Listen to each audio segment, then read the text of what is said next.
मंत्री अनुराग ठाकुर और हमीरपुर संसदीय क्षेत्र से बीजेपी प्रत्याशी ऊना में पत्रकारों से बातचीत की। इस दौरान उन्होंने कहा कि बीजेपी देश में 400 सीटों को पाने की लड़ाई लड़ रही है, जबकि कांग्रेस 40 सीटों के लिए संघर्ष कर रही है। उन्होंने कहा कि 2014 और 2019 में पूर्ण बहुमत की सरकार देश की जनता ने बनाई है।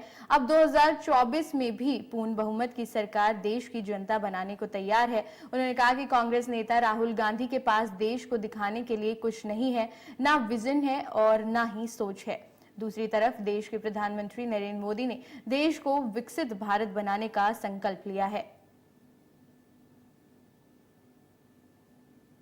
भारतीय जनता पार्टी देश में 400 सीट की लड़ाई लड़ रही है। कांग्रेस 40 के लिए संघर्ष कर रही है।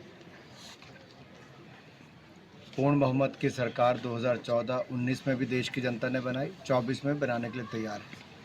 2014-19 में भी चारों की चारों सीटें हिमाचल ने जिताई, 24 में भी भारतीय जनता पार्टी को जिताने के लिए तैयार है। जहां तक कांग्रेस की बात है, अगर वो अपने विधायकों को नहीं संभाल पाए,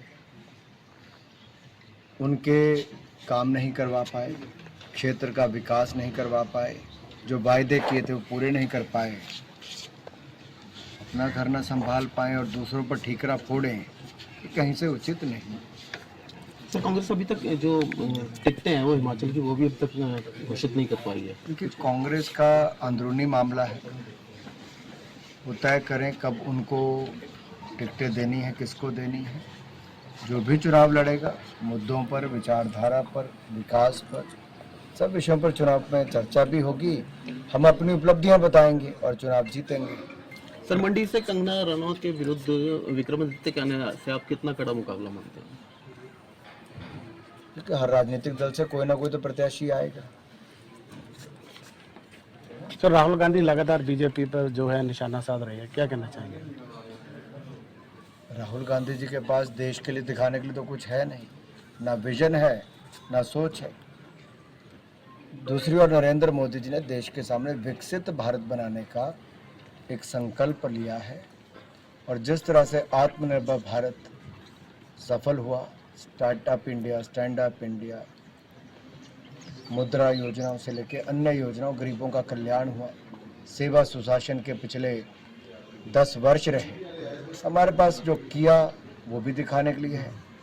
और हम देश जानता है भाजपा ने जो कहा वो करके दिखाया, आगे भी करके दिखाएंगे। सर, हमीरपुर लोकसभा सीट इस बार काफ़ी अहम मानी जा रही है, क्योंकि डिप्टी सीएम और मुख्यमंत्री भी हमीरपुर संसदीय क्षेत्र से है, तो इस बार आप कितना मुकाबला टफ देखते हैं?